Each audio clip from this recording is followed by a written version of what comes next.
Welcome to The Source, where we combine the headlines with in-depth conversations with the newsmakers themselves. Today on the program, no more provincial buses on EDSA starting June.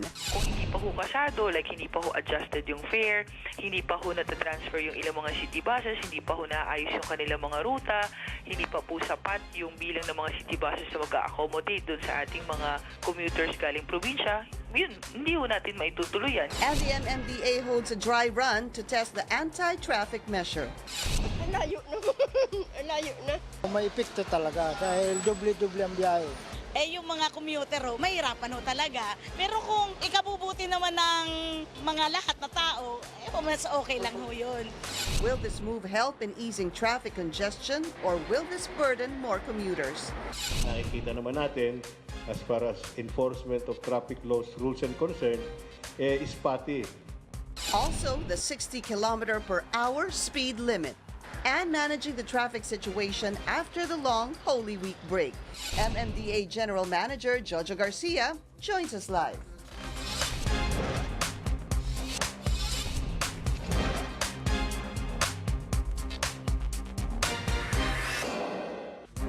Thank you for joining us. I'm Pinky Webb. Lawmakers from the Bicol region want to put a stop on the proposed ban on provincial terminals. In EDSA, in a House resolution, Bicol's representatives warn about the adverse effects to the commuting public should this proposal push through. Amid the rants, it's green and go for the MMDA as they hold a dry run, banning provincial buses on major thoroughfares. Also, is the EDSA speed limit working? Let's go straight to the source of the story. We have MMDA General Manager Jojo Garcia. GM, happy Easter to you. Welcome to the show. Hi, good morning, ma'am. Happy Easter. Nakapagbakasyon po ba kayo at ang MMDA? Nah, not really. We have a full deployment last week, no? If you remember, I called up a meeting last Wednesday. Naglagay tayo ng night shift. Na usually, wala naman. Hanggang 10 p.m. lang ang MMDA. But naglagay kami ng full force ng 10 p.m. to 6 a.m. And also last Sunday. Yes, last night, nag-deploy tayo, full deployment. But it was only before the Holy Week rush. Yes, kasi we're expecting last Wednesday, babiyahin na lahat yan eh. Lalo na nag-half day, no? And then tong Sunday naman, alam namin, uwian na yan. So we deployed additional enforcers. So how was Sunday? How was yesterday's update on Actually, traffic? Saturday night pa lang, kahit ako naipit sa traffic, no? I just came from Pampanga. Traffic na pala, traffic Saturday. na. Yeah, Saturday pa lang. So, madami na nag-uwian. No? So, at least mas okay siya na spread. Hindi yung talagang bulk siya ng Sunday nandun lahat. No? So, the whole Saturday night, may konting traffic na hanggang Sunday morning, afternoon, tapos nung evening. I guess the passengers, yung mga nagbumiyahe, would either think they would rather go home on a Saturday thinking that grabe siguro yung dating ng mga pasahero ng Sunday o ng mga biyahero ng Sunday. So siguro nagkakaroon ng konting ganong mindset that I will leave a day earlier. Yes. So how was it compared to last Holy Week in terms of, let's say, which traffic area are you referring to? Talagang yung NLEX and SLEX, no? Kasi talagang yan lang gateway natin out and in Metro Manila. Pero na-manage naman nila, no? Well managed. Talagang yung volume lang. Sabi ko nga nung Thursday morning, no? Bumiyaya ako going to Pampanga Thursday morning. Talagang bumper to bumper ang NLEX, no? Sabi ko, dito mo makikita talaga yung volume. Sabi ko, everyday nangyayari sa EDSA to eh. So this is NLEX already. Ilang kilometro yan ang lapad yan. But still, ang traffic, it took me 5 hours to go to Pampanga. From Balintawak lang. So, doon makikita talaga yung volume eh. No? Hindi na yung mga obstruction. Of course, obstructions, nakita natin sa NLEX during that time, yung mga gasoline stations, pumaparada, lalabas. No? But still yung volume. Yeah. Yung volume talaga. Exodus was really Thursday morning, kahit na meron siguro umalis na mga Wednesday. But looking at yesterday, sir, how was the traffic situation? And this morning, ano hong monitoring ng MMDA? Morning kanina, no? Same. Yan na. No, normal Monday morning traffic. No? Nandito na yung mga tao, nag-uwian na to. So, but we're expecting siguro later this afternoon, meron pa rin kasi nilift natin ang coding eh. Wala tayong coding today, no? That's right. Para sa mga babiyahe na pawat. Okay. Today is the start of where there are two things that need to be discussed about this provincial bus ban. Yes. Yung ban po today is bawal silang mag-load and unload sa EDSA. Yes. Tama po? Yes. Okay. Okay, ganito yan. Matagal na yan.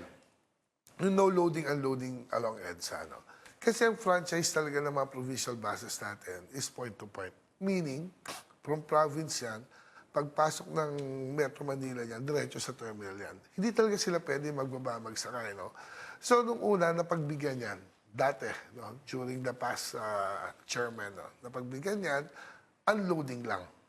Kasi nga, para hindi na pumunta ng terminal ng tao, mag-unload na sila mabilis yan. And nung bandang huli, naabuso na. Nag-unload na, nag-iintay na pasero, naglo-load na. So, we just enforced na walang loading, unloading, just para at least pakita natin sa mga tao na yan ang practice, wala kami magagawa. We just enforced it. Kung ano yung nasa practice nyo na point-to-point. At dito natin makikita na pagdating ng terminal, hindi yun yung final destination ng mga mananakay. Lilipat at lilipat yan. At some point, yeah. At some point. Swerte na lang yung pupuntahan nila malapit doon sa terminal na Ano yan pagbababaan merong malapit nila. doon, may malayo doon. Yeah. Sabi ko, isang example ko, let's say, kung galing ka ng north, then ang terminal nung nasakyan mo is Pasay. Pero bababa ka North Avenue. So meaning, from Pampanga, you need to go down sa Pasay and go back to North Avenue. Yun ang franchise. That's why, itong mga interim natin na terminal, pwede ka lang bumaba sa Valenzuela. From Valenzuela, lipat ka, you go to North Avenue. Okay. Di ba? But let's stick to that first. Kasi wala munang, bawal na ngayon ang loading and unloading on EDSA Yes. of provincial buses. Yes. Okay? What is the fine? Ang finance, I think, 500 pesos for illegal loading and unloading. Pero pwedeng umabot ng 2,150 yan Why?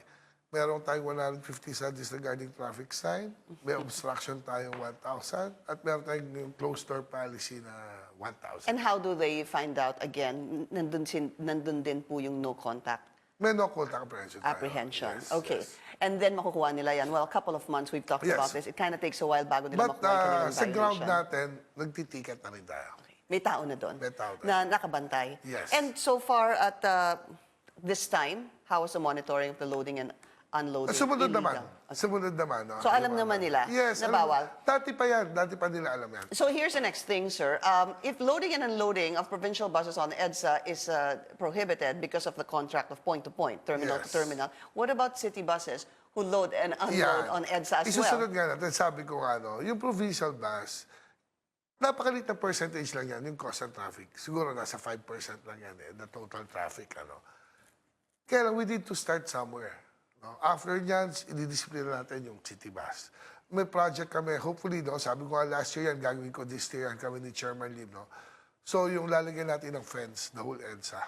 Ang bubuksan lang natin dyan, loading, unloading, yung mga intersection, of course, and then, yung mga garahe na may easement. Why do I remember seeing those fences in the past, sir? Was it during the time of I think Chairman Bayani. Bayani? Yes. Hindi ho ba? So, lalagay namin yan kasi kung ang open lang yan nasa loading unloading, ang tao matututong pumila. So kung walang tao sa kalsada, hindi ito ang bus. Okay, sir, but when do you plan to do this, to put the fences? This year. When this year? Hopefully next few months. Inaayos lang sa office siya. Of course, mga documentation. Okay, and I hope those fences, sir, are going to be seen even in the evening. Yes, Hindi yes, hutakaw, aksidente yung mga fences na yan. This one will be yung yung parang buta siya.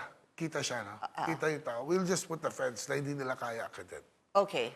So, why, I guess, sabi niyo po, iisa-isahin niyo, inuna niyo si provincial bus, hindi niyo lang po pinagsabay pati si city bus ang loading and unloading. May infrastructure kasi tayo sa city bus You need to put this fence Yung sa provincial bus naman, sabi ko nga ang makikinabang nito at the end is yung commuters na ng city bus. Kasi luluwag yung yellow lane Yung sinasabi nilang madadagdagan yung oras nila kasi lilipat pa, I think it will compensate This is what you're talking about next. The second thing that I wanted to discuss is the ban on provincial buses. The dry run begins today. Yes. Wala pa pong fine kung mag-violate wala. sila. That's why we're encouraging everyone to participate. No? Paano mo mag-participate?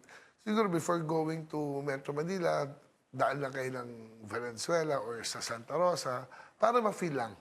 Ma-feel lang ng tao. Kasi nga, sabi ko nga, let's say, kung galing ka naman ng South, bababa ka ng Makati, no? Hindi ka na pwede mag-load-unload. So, kung Cubao pa ang terminal mo, babalik ang tao eh. Babalik siya going back, no? But hindi na lang hinto nyo sa Santa Rosa terminal yan, and then sumakay ka ng city bus, pwede ka na bumaba ng Makati. You don't need to go back, no? Yun yung purpose yan eh. Kailangan natin i-dry run para makita natin yung pros and cons, ano ba negative, positive, no? Kasi hindi rin namin to i-implement nang hindi fully na inconvenience, sabi ko nga, no? One more example. Let's say, sasabihin nila, yung mga lumilipat na may mga bagay, malalaki yan, eh, no? Mga kahon. Sabihin nila, ang hirap naman lumipat sa city bus kasi walang baggage compartment yan. Ang city bus, walang baggage yan, no? True, no? It's just the same. If you go to the terminal, hindi ka naman lilipat sa city bus din, eh. Lilipat ka taxi or UV Express. No? Hindi kasi nga hindi mo naman final destination yung terminal. Di ba? Now, sabihin nila, sandali, Pasay pa yung Pasay pa yung terminal. Ang mahal na ng taxi ko, Pasay pa lang pupunta, Valenzuela manggagaling. Ang mahal ng taxi ko, sasabihin nila. True again. Pero paano kung nasa Pasay naman yung terminal, yung magta-taxi, taga Valenzuela, taga Navotas, taga Caloocan. So, merong mapapaboran, merong hindi. Yeah. May swerte, may hindi. Yes, no? You can please everyone. No? Yeah, but is there a better way to actually put a balance, sir, dun sa mai-inconvenience from a situation na hindi pabor sa kanila yung terminal? Madami nga, sabi ko nga, no, you can please everyone. No? You can please. Kaya nga sabi namin, masasanay din yan ang tao. Kasi nga, nasanay sa mali eh. Nasanay sa walang disiplina. Nasanay na kung saan bumababa, sumasakay. No? Inaayos lang natin. So anyway, what it is really today is a dry run on the ban on provincial buses on EDSA, because when do you plan to permanently do this? Okay.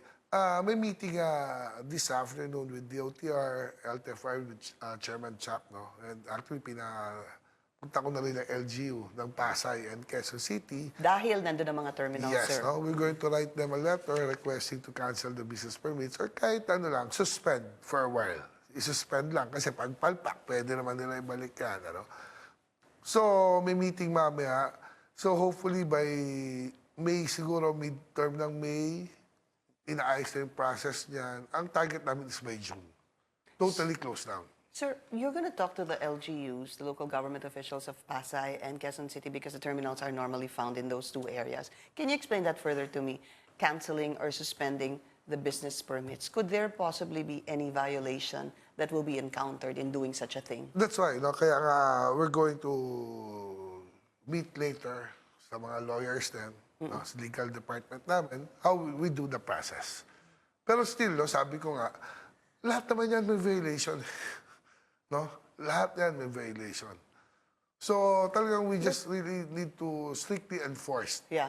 I understand what you're saying, that in the law, especially for provincial buses, is point to point. Naintindihan ko po yun. Pero kung meron po sigurong terminal, si Mr. A, sa Quezon City, na nakakuha po siya ng business Yes. permit ng isang buong taon, Yes. how can you just suspend or cancel something like that? It's As it's the legal department's problem already. Papasa ko na sa kanila yan. Yeah. Papasa ko sa kanila. No, I'm sorry, sir, but what I'm trying to say is, I understand that that's not your expertise, neither would that be mine. However, if common sense dictates if there's a one-year contract, baka po mahirap isuspend yon, and then you're saying that by June, plano ninyong i-implement You can always na ito. suspend. Sabi ko nga, lahat yan merong violation yan eh. As simple, sabi ko nga, ang hirap ko What would be the violation of the terminals on EDSA? Number one, I guess, would be nose in, nose in, out. nose out, But nose if they out. stop doing that, Yes, may mga sanitary yan, yung mga kung proper ba yung mga safety, ano nila. so idadissect na ng yung mga business permits if they're complying, Implement ganon. lang natin ng tama. Implement lang natin ng tama. Hindi natin hanapan ng butas yan. No? Basta implement natin kung ano yung nasa batas, gawin natin. Kung hindi ba, di okay lang. But if nandun po sa batas na nag-comply sila, is there a possibility na hindi sila pwedeng It's the isara? local government's call na yan. Yes. No, it's up to them. Kasi nga, kung meron tayong batas din, may policy tayo to close down, yun ang magiging reference nila. Yeah. Di ba? Ang gulo, no, sir? Because may magulo sariling talaga. batas sa mga local government units. Sabi ko nga, this problem didn't happen last year or last week or last month, no? Nangyari to decades ago, na abuso. Saka naman nakakita, no? Major thoroughfare ng Metro Manila ang EDSA, maglagay tayo dyan ng terminals. Saka naman nakakita na major thoroughfare ang EDSA, no? Nandiyan ang in and out, exit, entrance sa mga malls. Di ba? So, just go, for example, sa States, along the freeway, yan yung mga major thoroughfares. Nakabako dyan. Walang pumapasok, lumalabas dyan. Walang pumapara dyan. Dire-diretso. Dire-diretso yan di ba? And we're talking about how many terminals, sir, on EDSA? 47? 46. I think, 46 terminals on EDSA. In addition, in the whole Metro Manila, I think we have 97 terminals. The whole Metro Manila, no? Ito lagi namin sinasabi sa kanila. Pinasukat ko yan namin ni Chairman Ang total land area nung 96, 97 na yan is only 1.6 hectares. No? Nung ililipat nila namin sila sa Valenzuela and Santa Rosa, more than 5 hectares each, sinasabi nila maliit daw, hindi kukulang sa dami nila. Kaya ngayon, nangyari, this morning, ang daming terminals, lahat ng bus nila nasa kalsada. Kasi hindi kasya sa loob. No? One example dyan sa MMDA, nasa news kanina. For second lane, puro bus. Na-block na yung kalye. Sa may Cubao era, pumunta kayo yung likod na street ng mga terminals, puro bus. That's a clear violation then, sir. Di ba? Illegal parking. So, hindi sila kasya. Hindi talaga sila kasya. We'll be taking a short break. This is The Source on CNN Philippines. Coming up, is the 60-kilometer speed limit on EDSA and other major roads working? MMDA General Manager Jojo Garcia tells us more after the break. You're watching The Source on CNN Philippines. Our guest today, MMDA General Manager Jojo Garcia. I wanted to make that clear during the break. You're saying that dun sa 97 terminals, sir, all over Metro Manila, ang total land area ng 97 terminals is 1.6 hectares only. And then now you're offering them what, sir? More than 5 hectares in Valenzuela and more than 5 hectares in Santa Rosa. So 10? Yes. Pero nung first namin pinopose yan, anong sabi ng mga operators nun? Maliit yan, hindi kami kasya dyan. So, pinasukat ni Chairman. Lahat ng terminals, it's only 1.6, kaya makikita nyo lahat ng basa sa kalsada. Isn't it also, sir, would it be easy to look really, and I guess the second, look at every terminal, alamin ilan ang bus nila andon, at alamin kung kasya mga bus nila. Yeah, we did that in EDSA. Kaya may dami kami pinasara ni Chairman. No? Pero sila dyan, good for 4 lang. 4? Labas. Kaya nga, hindi sila maka-nose in, nose out. Kasi paano ikot yan? Madami. Kaya nga sabi nga namin, naabuso. Okay. Siguro it's about time, no? Ang sa amin lang ngayon, no? Sa MMDA, it's about time na baguhin na natin. Sabi ko nga, we're losing 3.5 billion pesos a day sa traffic. I-solve lang namin ng 10% yan. That's 350 million savings a day. Saan na pupunta yan? Babalik din sa tao yan But here's the thing, sir. There are a number of congressmen who are calling for reconsideration of this. There's a House resolution. I just want to bring up a point. Here's their sense na tama ho yung sinasabi nyo may Valenzuela at meron din pong Santa Rosa na terminals. Yes. Here's what they're saying. Sa Valenzuela, that's 14 kilometers away. And Santa Rosa is actually 39 kilometers away from Manila. Yes. This is what Congressman Salceda calls is disruptive, expensive, inconvenient to commuters from the provinces to Metro Manila. Yes, but these are all interim. No? This is not a permanent terminals. No? Kasi may ginagawa ang DOTR. Sa north, itong dito sa may Bulacan, may ginagawa sila dyan. Sa south, ito yung FTI. But this will take years. 3 years, 4 years bago magawa. So we need to put up an interim. Kaya hence Valenzuela and Santa Rosa. Ngayon, Santa Rosa kasi may infrastructure na, no? Ngayon, paano lilipat yung mga provincial? I-extend lang namin ang franchise. That's why I'm requesting LTFRB na yung city bus natin before, hanggang San Pedro, Laguna lang yan eh. Extend nila ng Santa Rosa. Para yan ang sasalo. So, Going up. mula kung saan man sila galing to Santa Rosa, i-extend yung sa city bus para diretso na sila from Santa Rosa to para may Metro sasalo. Manila. Yun nga I yung see. sinasabi ko. Let's say, kung ang pupuntahan nila is Makati. Let's say Bicol, sir. Yes. Galing kang Bicol. You go to Santa Rosa. Then from Santa Rosa, pwede ka Palit mag ka. P2P, pwede ka mag city bus, o kung ano yung gusto mo, di ba? Ang ano nga natin dito, hindi para sila pahirapan eh. Hindi sila para pahirapan, no? Ang point natin dito, matuto kasi dilipat din yan eh. Hindi naman terminal ang final destination. Paulit-ulit ko sinasabi yan. Lilipat at lilipat Magbubus yan. o magji-jeep pa. No? Oo. So pag lumipat yan, pinaaga lang natin yung lipat nila. Ngayon, sasabihin, malayo, mahal. Merong makikinabang, merong hindi.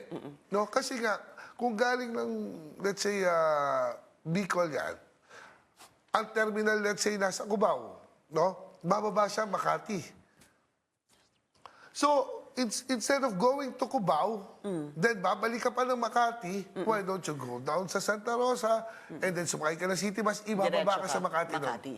Hindi ka na kailangan pabalik. But, well, you have someone like, again, as I mentioned a while ago, Congressman said calling this anti-poor because kung lilipat ka, so unang bayad mo provincial, papunta ng Santa Rosa, for example, bayad ka nun. Tapos mula Santa Rosa, bayad ka na naman ng Yes. Makati, for example, Yes. sir.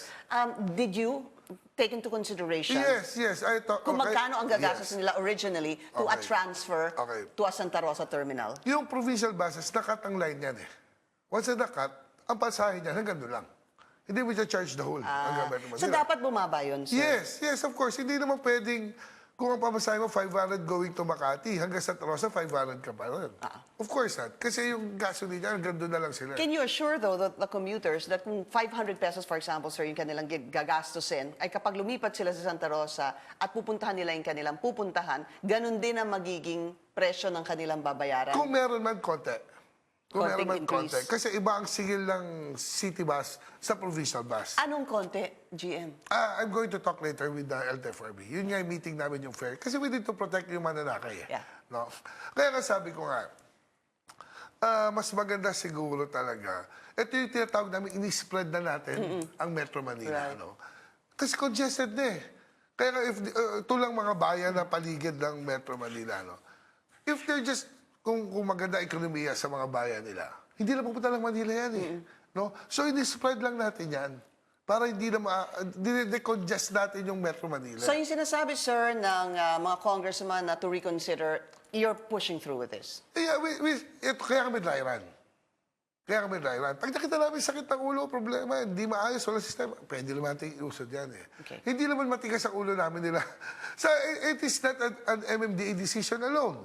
Metro Manila Council to. Approved by the Council. Right. 17 mayors of Metro Manila. Again, we'll be taking another short break. We'll be right back.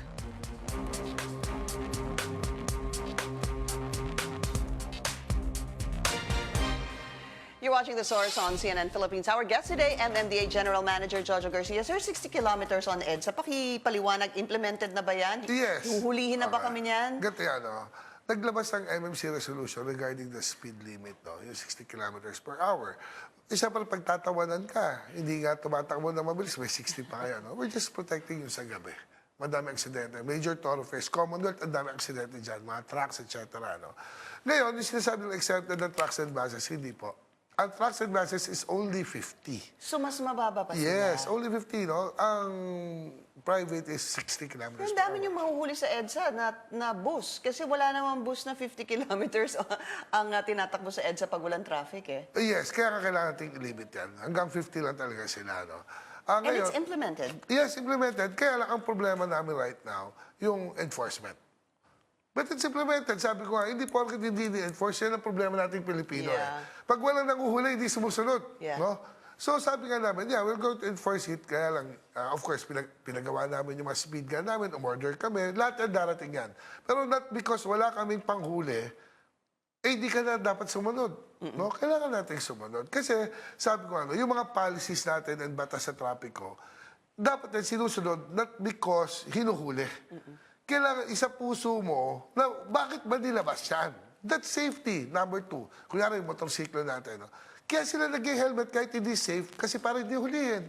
Hindi nila alam, pag hindi ka nag-helmet, na-aksidente ka, patay ka. Buhay nila yon. Oo, No? pinag-uusapan. So yung mga policy pong nilalabas namin, sana po sundin nyo dahil para sa inyo yan. Okay, so malinaw. Kasama ba yung 60 kilometers? Saan, sir? Kasi may nagtatanong na iba, what about SLEX and No, NLEX? of course. Pagpasok mo ng toll gate ng SLEX and NLEX, iba yan, 100 kilometers per hour ata sila, no? Yung before. Like for example, yung South Superhighway, dito sa may Makati area, yung lagpas na ng EDSA, no? 60 lang tayo dyan. Okay. Pagpasok, iba na yun. Iba na yan. SLEX and Yes. NLEX. Just don't forget, that's in effect. And anyway, pwede ka din mahuli sa no contact apprehension. Yes. Ay, hindi pala makikita doon. Meron. Sorry. May mga Wala naman speed kayong gun. radar doon, ah. Bibili na, pabili na. Pero wala pa. Secret. Secret daw. All right, I would like to thank MMDA General Manager Jojo Garcia. Sir, maraming salamat po sa inyo. Thank you very much. Thank Mama. you, and thank you for joining us here on The Source. I'm Pinky Webb. You're watching CNN Philippines.